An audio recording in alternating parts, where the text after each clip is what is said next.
tamamlanmamış şeyler beyinde kalır. Bedellik etkisini duymuş muydun? Hayır dedim.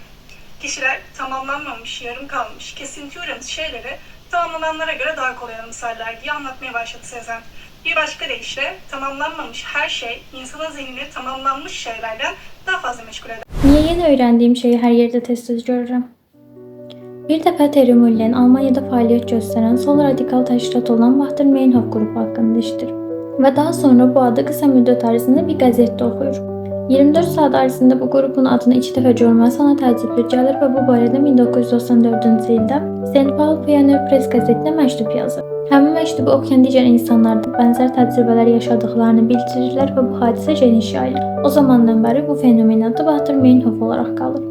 2005-ci ildə Stanford Universitetinin Research professoru Arnold Zwicky bu fenomeni elmi olaraq təsvir edir və ona frekvensi illüzyon, yəni tezlik illüziyası adını verir. Bəs niyə yeni öyrəndiyimiz şeyi hər yerdə tez-tez görürük? Bu fenomenin səbəbləri bunlar ola bilər. Birincisi seçici diqqət.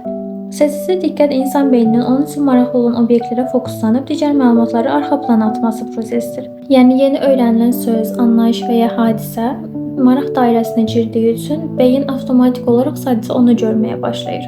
Yəni məsələn, bir yeni maşın markası kəşf edilmişsə, biz getdiyimiz yerlərdə ancaq o maşını görməyə başlayırıq. İkincisi təsdiqləmə qərəzdir. Bu, insanın öz düşüncələrini təsdiqləyən məlumatlara üstünlük verməsi deməkdir. İnsan artıq müəyyən bir şeyə diqqət etdikdən sonra onu tez-tez gördüyünü düşünür. Bu zaman digər əks məlumatlar ya nəzərə alınmır, ya da unudulur. Üçüncüsü resensi illüziyası, yəni yenilik illüziyasıdır. İnsan yeni bir şey öyrəndikdə düşünür ki, həmin şey, yəni hadisə və ya anlayış, məlumat yeni yaranıbdır və əvvəllər yox idi. Halbuki əvvəllər də var idi, sadəcə biz indi diqqət etməyə başlamışıq. Yenilik illüziyası və tezlik illüziyası oxşar görünsə də bunlar arasında bəzi fərqlər vardır. Yenilik illüziyasında biz hər hansı bir məlumat öyrəndikdən sonra onu yeni yarandığını düşünürük, amma tezlik illüziyasında isə bir məlumat öyrəndikdən sonra onu tez-tez görməyə başladığımızı düşünürük. Dördüncüsü bölünmüş kateqoriya effektidir. Bir kateqoriyanın alt kateqoriyalara bölünməsi insanın tezlik qavrayışını dəyişdirir. Məsələn, ölkədəki itlərin sayını soruşduq, insanlar müəyyən bir rəqəm deyəcək, amma həmin ölkədəki müxtəlif cinsdə olan itlərin sayını soruşduq, bu zaman ümumi rəqəmdən daha artıq bir rəqəm deyiləcək. Bu da tezlik qavrayışının dəyişdirilməsinə görə baş verir. Machter Meinhof fenomeni bizə göstərir ki, beynimiz dünyanı tam obyektiv şəkildə qəbul etmir. Bizə lazım olan məlumatları süzgəcdən keçirir və onları ön plana çıxarır. Yəni daha çox maraq dairəmizdə olan şeyləri görməyə başlayırıq. Reklamların bizə tez-tez göstərilməsi də təsadüfi deyil. Reklamlar tez-tez qabağımıza çıxması nəticəsində biz həmin şeyin daha çox populyarlaşdığını düşünürük. Populyar olduğu üçün də insanlar ona daha çox maraq göstərir və almağa başlayır. Bir də populyar olan şeyləri almayan bir qism var, bu başqa bir mövzudur. Sosial media algoritmlər də hətta bu prinsiplə işləyir. Bir şeyi bir neçə dəfə gördükdən sonra beyin onu daha vacib hesab edir və qabağımıza ancaq onunla əlaqəli bir şeylər çıxır. Məsələn, bir telefon markası xoşumuza gəlirsə, ancaq o telefonla ilgili bir şeylər qabağımıza çıxacaq və biz onun daha çox populyar olduğunu düşünməyə başlayacağıq. Amma bu fenomenin zərərləri də ola bilər. Məsələn, məhkəmədə şagirdlər bəzən səhv ifadə verirlər, çünki seçici diqqət yaddaşa çaşdırır. Hər hansı bir məlumat haqqında daha çox danışmağa başlayır, amma həmin məlumat bizim üçün gərəkli olmur.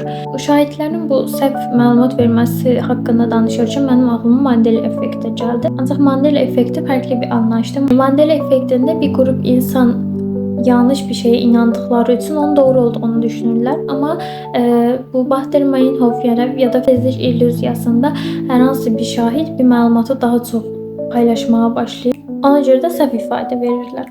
Həkimlər və ya psixologlar, psixiatrlar yeni bir şey haqqında, yeni bir xəstəlik haqqında öyrəndikdə bundan sonra onun yanına gələn pasientlərə eyni diaqnozu qoymağa başlayırlar. Bu da səhv anlayış yaradılır. Sadəcə həkimlər və psixiatrlar deyil, məsələn, hər hansı bir insan narsist haqqında bir şey öyrənir və qarşısına çıxan ilk insanlara narsist diaqnozu qoymağa başlayır.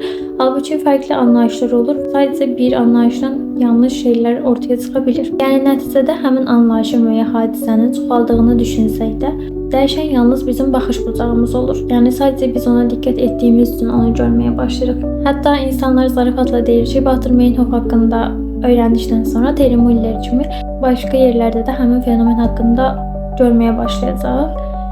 Siz en son hansı yeni öğrendiğiniz şeyi tez-tez görmeye başlamışsınız?